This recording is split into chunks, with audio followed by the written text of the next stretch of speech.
Sam Darnold to the Seahawks, Najee Harris to the Steelers. We'll break down their dynasty value next.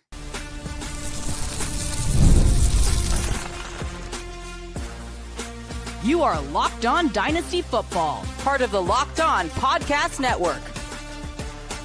Your team every day. Here are your hosts, Marcus Mosher and Kate Madjuk. Welcome back to the Locked On Dynasty Football Podcast. We'd like to thank you for making us your first listen every single day. I am your host, Marcus Mosher. You can follow me on Twitter at Marcus_Mosher. Joining me today, as always, is Kate Madjuk. You can follow her on Twitter at Kate Madjuk. On today's show, we are talking about all of the biggest free agent moves from Monday and some of Tuesday. If we start to get some rolling in, we'll let you know. But, Kate, let's start with Sam Darnold, the best quarterback on the market. At least I thought so. Goes to the Seahawks on a 3-year deal worth about $100 million, right in that Baker Mayfield range that we kind of thought would happen. Yep. What are your thoughts on Sam Darnold now that he's out of Minnesota and in Seattle? Here's the thing. We don't really know what to expect with the Seattle Seahawks this year. Obviously, just traded away DK Metcalf. DK Metcalf in that offense, I think, would have been pretty nice for Sam Darnold here. But all of the moves that they're making right now signal a massive rebuild. The contract itself, 3 years, $100.5 million. Yeah. It's a solid contract, but it's not a contract that is, I think, one that you could never escape. It is not a Deshaun Watson contract. I don't have the info about like the guarantees and stuff, but generally speaking, I have to be a little bit skeptical that Sam Darnold is going to turn back into a pumpkin, especially with the offensive weapons that they've stripped, especially with the fact that Kevin O'Connell is no longer the play caller. Like, I think we have to be massively skeptical about this Sam Darnold value right now. Yeah, I mean, anytime that you leave Kevin O'Connell and you leave Justin Jefferson, Jordan Addison, TJ Hockenson, like you're going to have a decrease in value. And we knew that. Like, and I think that was baked into his current ADP on Dynasty League football. Now, my question is, Kate, is like, what do we think of Sam Darnold, the quarterback? Do we think he's going to be able to be good enough with Kevin O'Connell gone to feed the receivers that he needs to feed? We talked about on yesterday's show how Jackson Smith-Njigba is a top 12 dynasty receiver moving forward. We didn't know at the time who the quarterback was. We thought it would be Sam Darnold. Now that we know for sure, I got to think that Sam Darnold is still good enough where we don't have to worry about that when it comes to JSN and some of these other guys. Well, tell me what you think about the fit with Clint Kubiak as an offensive coordinator. He did start with, or he was in Minnesota, unfortunately not in that Kevin O'Connell era here. But, has some interesting experience under some, I'm going to say, interesting head coaches. Kyle Shanahan, Nathaniel Hackett, we're going to pass over that one, Mike Zimmer. Like an interesting batch of predecessors that have, he's worked under as a offensive coordinator. Now, what do you think about the fit between Clint Kubiak and Sam Darnold as a play caller? Because I think that's kind of the biggest question for me. So we've seen this before, actually. So Clint Kubiak was in San Francisco when Sam Darnold was there as the backup in 2023. Sam only played one game that season. So it's not like they're completely unfamiliar with each other.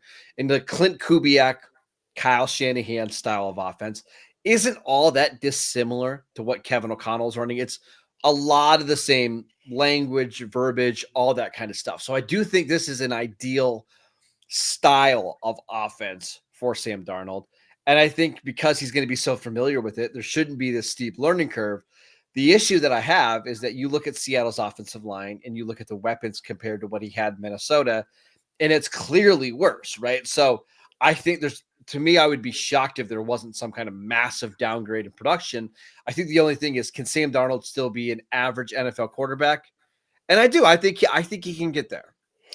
I think he can probably be an average NFL quarterback. So let's look at the Dynasty ADP before we move on to another quarterback that we need to discuss ever so briefly. But Sam Darnold, again, not totally sure kind of the overall trajectory, you mentioned it might be a nice fit. He's 27 years old, so still pretty young in that regard.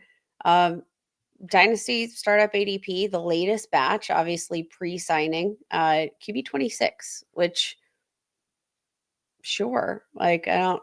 It's fine. Like If you can in get a this, starting quarterback for that in this market, then yeah, yeah. maybe. And again, it's not like he's going to a situation that is void of any receiving talent. JSN is a very good receiver. I think Seattle in the draft is very likely to pick somebody early, whether it's in the first round. They have 2 second-round picks. So I think that's certainly something that could be attractive to them. But the offensive line is my big concern. If they don't shore up that interior offensive line, Sam Darnold has never been anybody that's succeeded with pressure in his face. But I do think QB 26 for a starting quarterback that's young, that has some athleticism, and at least one good receiver, I'm in. Oh, weird. Speaking of a young quarterback who's got some athleticism, who has at least one good wide receiver, Justin Fields was QB 27 in this latest batch of Dynasty Startup ADP. Again, preceding this new contract with the New York Jets, but 2 years, $40 million. Not too shabby for a guy that most people, I think, had a lot of concerns about. Is he just a career backup? Who knows? But I think at the very least, his contract indicates he's going to be a bridge, at least for now. And he's throwing to Garrett Wilson. He is, I think Malachi Corley. Malachi Corley, if he doesn't drop the ball before he makes it to the Yeah. end zone. But what do you think about Justin Fields in the New York Jets system here and his potential upside? Because we know the mobility is a cheat code, but we saw, I think, a lower floor than most were expecting for Fields in 2024 when starting for the Pittsburgh Steelers. So how much higher does the ceiling and floor get here in New York?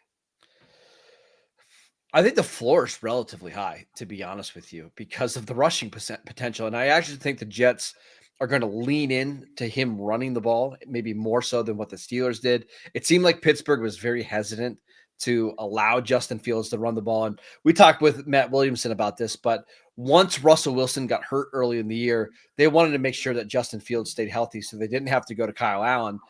I just don't know if the Jets are going to care about that much. I think they're going to want to try to win games, and using Justin Fields' rushing ability will help them do that. One of the things I think is very fascinating about this, Kate, is I don't believe the Jets are going to draft a quarterback in round 1. They gave Justin Fields $30 million guaranteed, which is not a ton. But to me, I think this takes them out of the Shedeur Sanders conversation at 7. He might not even be there. And maybe puts them in the conversation for a quarterback in like round 2, whether that's a Jackson Dart, a Tyler Shuck. And if they draft one of those guys in round 2, I'm feeling great about Justin Fields, right? Because those guys aren't ready to play right away. Fields is going to be given at least the 2026 season. And if you need a QB2 in a super flex league that has this kind of rushing potential, that has a fantastic wide receiver 1 and Garrett Wilson, sign me up. Who do you prefer right now in Dynasty, 1-for-1, Sam Darnold or Justin Fields? Fields, because I just think Fields gives you such a higher ceiling in these leagues, where I think you can find the Sam Darnold type of quarterbacks if you need them. You're not going to find guys that are under 30 with this type of rushing potential very often. And if you do, you're looking at like Anthony Richardson. And I think Fields is just a much better passer than what Anthony Richardson is. Yeah, I think that's absolutely fair. Now, final question. If we are in, peak hype of rookie season and you're in a super flex league, what are you willing to trade for Justin Fields right now? Because I do think he is an interesting player in terms of his value, just because of the fact that there is that level of skepticism. Is he a long time, viable starter? Is he Not. the long-term answer? Probably not. So you're looking at, obviously a round 1 pick is too much. And I would say a top half of round 2 pick is probably too much as well. Even a super flex. Even in a super flex, because Okay. I guess I'm looking at like where quarterbacks like Jalen Milroe and Tyler Shuck and Jackson Dart are being drafted, and that's like bottom of round 2, top of round 3. I would prefer Fields over all of those guys. But so yeah, you're looking at like a late round 2, early round 3 pick. Miami quarterback Cam Ward or Justin Fields? Oh, Cam Ward by a mile. Okay.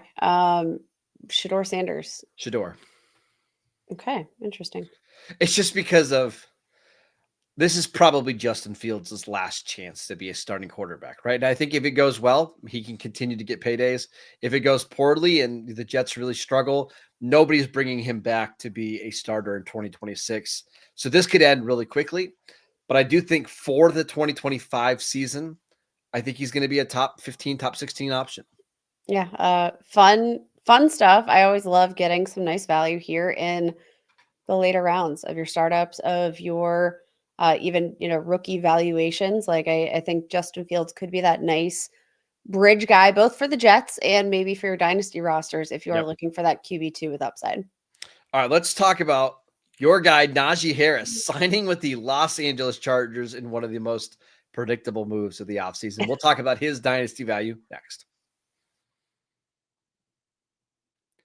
This episode is brought to you by Betterhelp. Taking care of your mental health can feel like a big investment, but it's just as important as taking care of your body. Traditional in-person therapy can cost anywhere from $100 to $250 per session, but with BetterHelp, you can save up to 50% per session. BetterHelp offers a flat fee for weekly online therapy sessions, making professional support more accessible and affordable. With over 30,000 therapists and over 5 million people helped, it's the world's largest online therapy platform. Therapy is fantastic. So go talk to somebody. You'll feel better about yourself. It's fantastic. Plus, the thing with BetterHelp, if you don't like your therapist or you want to switch therapists, you can do so at any time for any reason at no additional charge. Your well-being is worth it. Visit betterhelp.com/lockedon today to get 10% off your first month. That is BetterHelp, HELP.com/lockedon. Welcome back to the Locked On Dynasty Football Podcast. We'd like to thank you for making us your first listen of the day.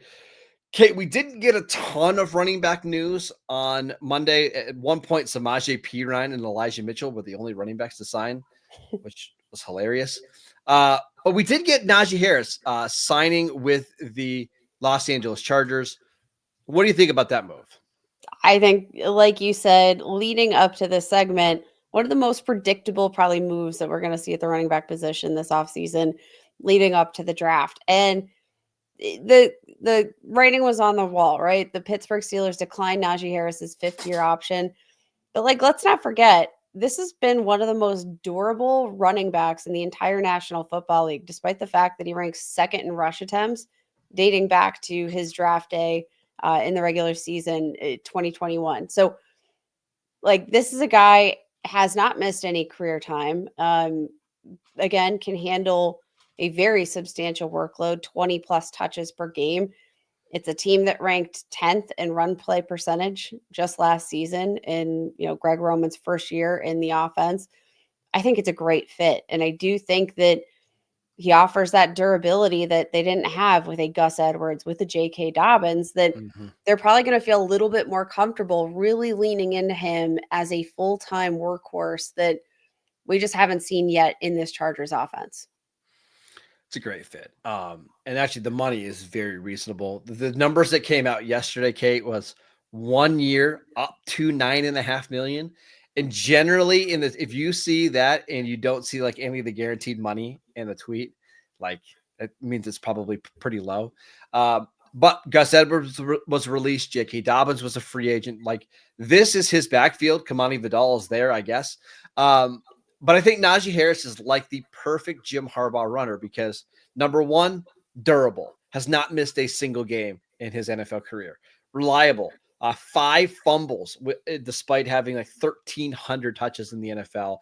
He's going to love that. And he's pretty consistent. He's not going to be this guy that gives you a bunch of big plays, but game in and game out, you know what you're going to get. He can play on passing downs. He's a decent receiver. I don't think this is somebody that we're valuing as a top 15, top 16 running back, but he's going to get a lot of work on this Chargers offense that we project to be pretty good.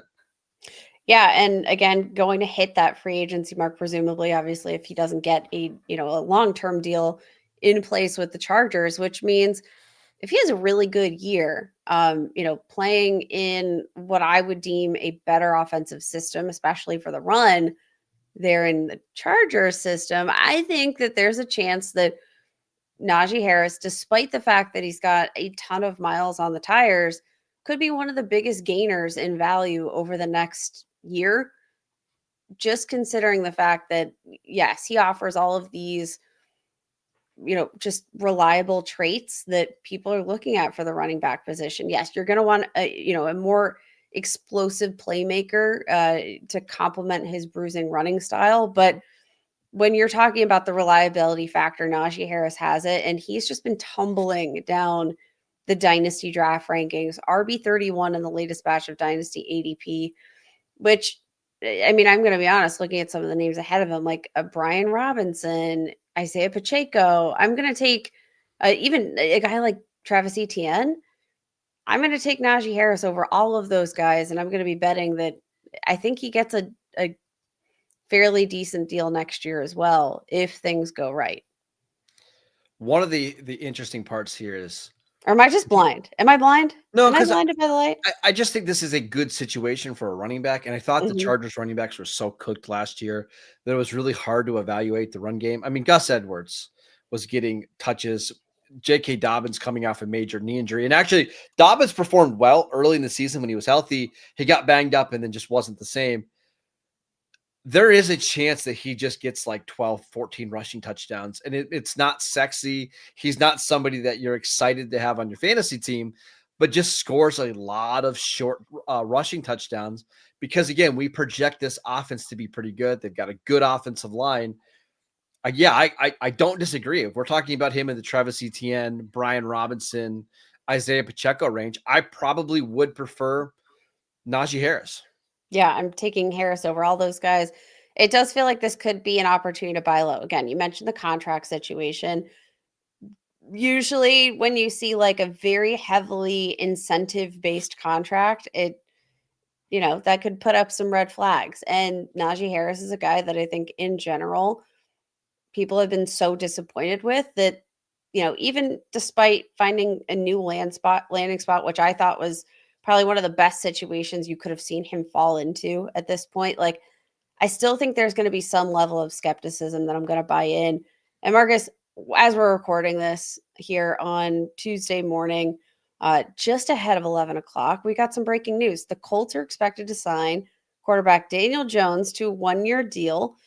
They wanted to bring in some competition for Anthony Richardson, who has struggled as a starter, as a passer to this point, struggled to stay healthy. What do you think of the move? It's fine. The Colts had to bring in some other quarterback. And I don't think it was going to be Russell Wilson. And I don't think it was going to be Aaron Rodgers. So it left you with like the Gardner Minshew, which they've already done before, or Daniel Jones option. I think Daniel Jones is going to start the majority of the season for the Colts. And that's not sexy. Whoa. Okay, But way to bury the lead there, Marcus. That was it's wild. not sexy, but like I do think in a Shane Steichen offense that uses a lot of play action, a lot of throwing the ball over the middle of the field, it's probably not a bad fit. Now, one of the things that we probably can rule out now is that the Colts are going to draft a quarterback early. Like I just don't see that now with Anthony Richardson and Daniel Jones. So does that mean that they're drafting like Tyler Warren in the first round if he's there? Do they go out and try to add Colston Loveland? Do they try to improve the interior of their offensive line after losing Will Fries and Ryan Kelly? It's not a bad spot for Daniel Jones. Not a terrible spot. And we have that mobility factor. I actually think in terms of the available options here in free agency, if you're looking for somebody to kind of push, Anthony Richardson a bit and find a guy that can work within this system, Daniel Jones might not be the worst fit. Like No. out of all the available quarterbacks, Justin Fields, I think, was one of those, but he was seeking a deal that he wants to be the starter, right? He wasn't looking to push somebody for a starting job. He wanted a starting job. So he went out and got it. But among the guys that we were kind of considering quote unquote backups, Daniel Jones probably fits that mobile quarterback role better than any of the options we had available. So Daniel Jones, 15 career games of 50 or more rushing yards. That's like way more than I thought it would be. Like in, the last couple of seasons, I feel like we've actually seen the mobility factor for Daniel Jones unlocked to a fairly high degree. If he's, throwing to Michael Pittman, Josh Downs, who I think is a generally underrated wide receiver. You have AD Mitchell, who TBD, we don't know what he is really Alec yet. Pierce But is the best fourth receiver in the NFL. yeah, like this is actually, I don't know, if you think Daniel Jones is starting the majority of the year, then this is probably the best buy low opportunity you're going to have in Dynasty this year.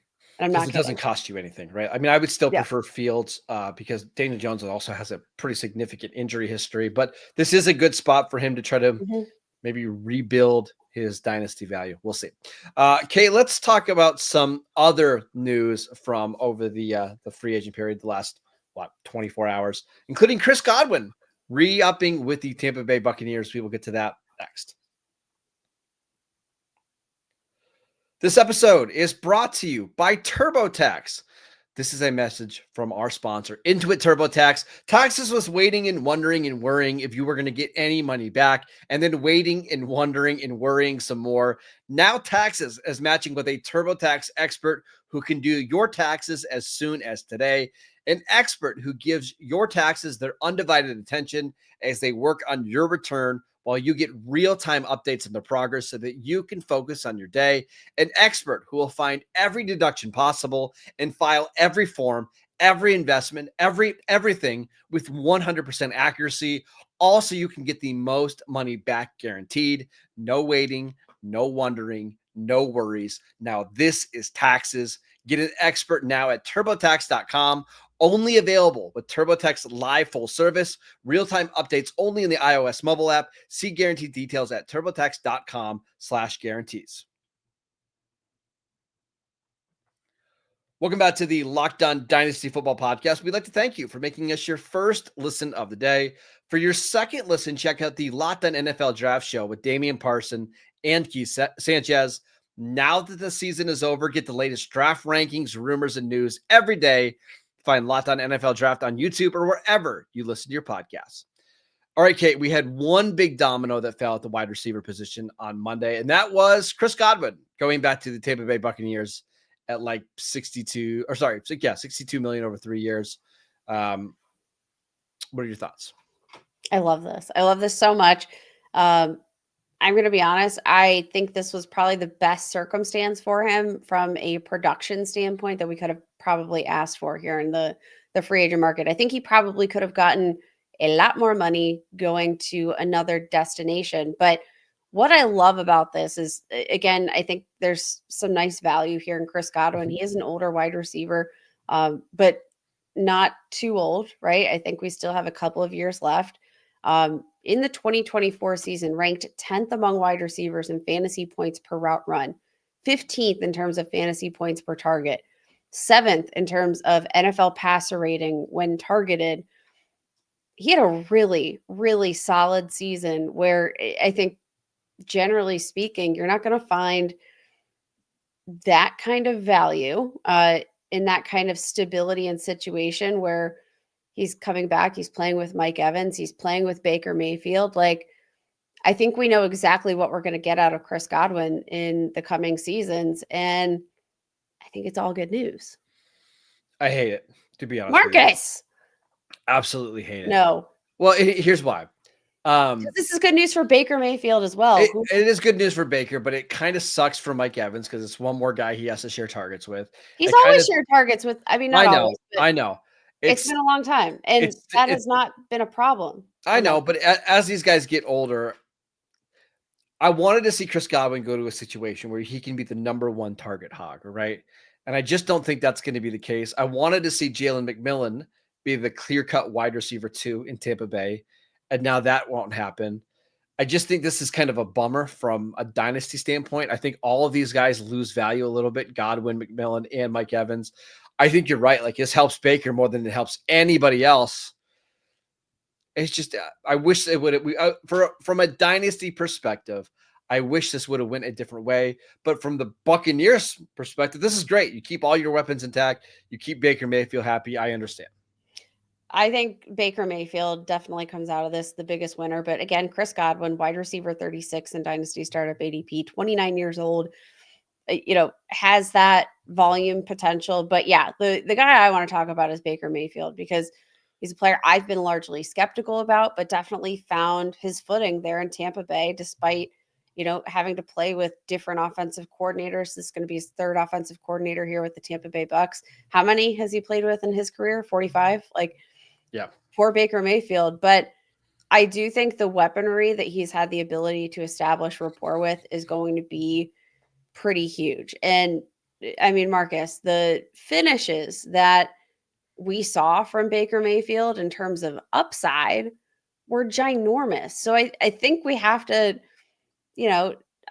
it's not going to be an exciting signing because I think the biggest part is probably the Jalen McMillan depression that is going to ensue. We saw a nice, second half breakout there, but in general, this is a perfect situation for Baker Mayfield that I think he's already a guy that generally speaking isn't considered a sexy name in the dynasty market.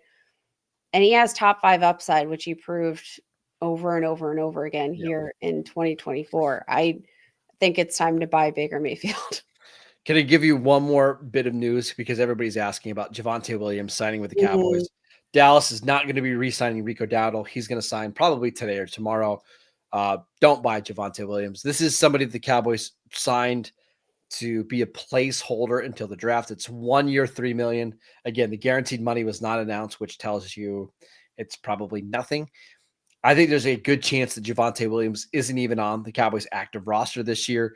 If he is, he's somebody that's going to be a pass blocker, outlet receiver on passing downs. And then the guy that you're going to want is the rookie running back, whoever that is. He's an innings eater, and that's just about it. So I know the Cowboys signed a running back that a lot of people know the name of. I just don't see it with Javonte Williams. I think that's absolutely fair. Now, a couple of dominoes that we still have to see fall here in the free agent market. Obviously, Najee Harris was, one of the biggest names at running back, but we still do have a couple of quarterback dominoes to fall, the biggest of which is probably Aaron Rodgers, Russell Wilson, who, there's questions for the New York Giants. It sounds like talks with Aaron Rodgers and the New York Giants have progressed, but it also seemed like talks were in a pretty good spot with Aaron Rodgers and the Pittsburgh Steelers. He's requesting a hefty payday. What do you think Aaron Rodgers offers right now to the receivers, the pass catchers? Because nobody's asking, should I buy Aaron Rodgers? But so it's weird, Kate, because don't think about Russell Wilson, because I think Russell Wilson is probably going to be a backup this year. Okay. Rodgers is going to start somewhere. It's either going to be the Giants or the Steelers. I think if you're the Giants, adding Rodgers makes you feel great about Malik Neighbors, because that feels like the type of receiver that Rodgers can force feed targets to, right? If it's Russell Wilson giving Malik Neighbors targets, I don't feel great about that. But on the flip side, if it's Aaron Rodgers throwing the targets to DK Metcalf and George Pickens, I think it's fine. I don't think he makes those guys better, but I do think Neighbors makes a lot of sense with Aaron Rodgers. But your point is right. We don't want either of these guys in our dynasty leagues, but I do think Rodgers with the Giants probably helps us out more than Rodgers with the Steelers. Yeah, I think that's absolutely fair. And to be honest, I don't know what the answer is for the Pittsburgh Steelers at quarterback. Options are dwindling. And it's not like there were a lot of high quality options there to begin with. And I guess there's also the Kirk Cousins factor of it all. We, still have a lot of questions there. Any other dominoes that you're just kind of waiting to see that could impact the dynasty market a little bit more significantly? I do want to mention Rico Dowdle, because I think he's the best running back on the market. And one of the reasons why the Cowboys didn't bring him back is they just thought he was going to get too much money. And there are teams out there that could really use a running back like Rico Dowdle. I think your Steelers are an option. I think the Browns, who are moving on from Nick Chubb, could be an option as well. I don't think Rico is somebody that I'm getting juiced about, signing or trading for in my dynasty leagues. but he could be one of these running backs that ends up going to somewhere like Pittsburgh, and now Pittsburgh's not drafting a Omarion Hampton or a Quinshon Judkins. So again, I think he's going to be somebody that is important to us, but not because of what he's going to do in the field. Yeah, maybe more so just that impact of, what he's going to do for the draft market. And let's say a team like the Steelers passes on a guy like Omarion Hampton, that means he's going to land somewhere else. And again, so many dominoes still left to come, a lot of talent still out there at the running back position in this year's draft. So we also have a bunch of receivers that are still free agents, Kate. We've got Cooper Kupp, who's going to be released on Wednesday. We've got Amari Cooper, DeAndre Hopkins, Stephon Diggs, Brandon Cooks, Elijah Moore. So Keenan Allen is another guy. So I would assume over the next 2 or 3 days, we'll start seeing some more action there as well. I love that. Love that. We'll see. All right. That is it for today's show. We'd like to thank you for making Locked On Dynasty Football your first listen every single day. Go check out the channel on YouTube, download the podcast. Wherever you get your podcasts, we are free and available on all platforms. Follow Kate on Twitter at Kate Majuk. I'm at Marcus_Mosher, and we will see you right back here on Wednesday.